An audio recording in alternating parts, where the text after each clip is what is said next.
بیٹھ گئی.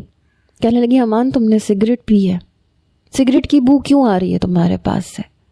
وہ سگریٹ نہیں پیتا تھا, آج تک کبھی ہاتھ نہیں لگایا تھا اس نے. کہنے لگا امی جن دوستوں کے ساتھ بیٹھا تھا وہ پی رہے تھے. وہ نظر چرا رہا تھا, صاف لگ رہا تھا کہ جھوٹ بول رہا ہے. پھوپھو کہنے لگی نہیں تم نے سگریٹ پی ہے, بو تمہارے منہ سے آ رہی ہے.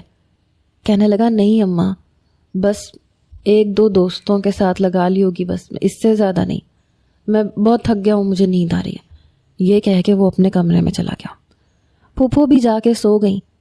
پتہ نہیں کیوں مجھے نیند نہیں آ رہی تھی. وہ رات میری بڑی بے چینی سے گزری, لیکن صبح جو کچھ ہوا میں سوچ بھی نہیں سکتی تھی. ولی کا فون میرے نمبر پہ آیا. میں نے فون اٹھایا تو وہ بے تحاشا روئے جا رہا تھا. میں نے کہا ولی کیا بات ہے, کیا ہوا؟ کہنے لگا امی کا انتقال ہو گیا. یہ سن کے میں حواس باختہ ہوئی, میں رونے لگی. میرے رونے کی آواز سن کے پھپھو اور امان میرے کمرے میں آئے. میں پھپھو کے ساتھ لگ کے رونے لگی کہ میری خالہ کا انتقال ہو گیا ہے.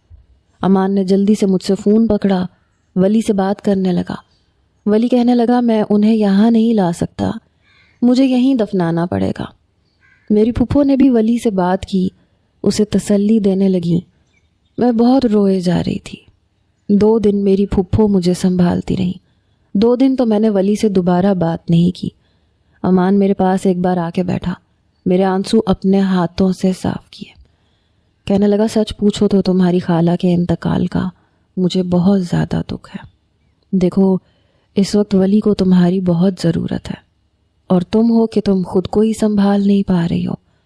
اس سے بات کرو, اسے تسلی دو. تمہاری تو خالہ ہے لیکن اس کی تو ماں تھی. میں اس کے انداز پہ بے حد حیران تھی.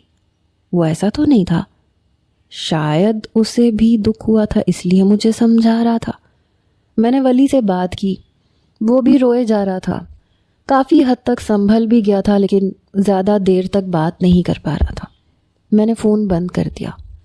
2 دن کے بعد مجھے ایک الگ نمبر سے میسج آیا.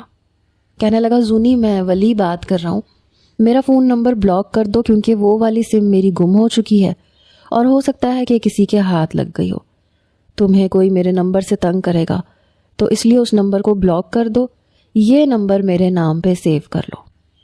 میں نے وہ نمبر سیو کر لیا, ولی کا پہلا نمبر بلاک کر دیا. وہ مجھ سے میسج پہ بات کرتا تھا لیکن کبھی کبھی, پہلے بھی کبھی باقاعدہ اس نے مجھ سے فون پہ لمبی لمبی باتیں نہیں کی تھیں.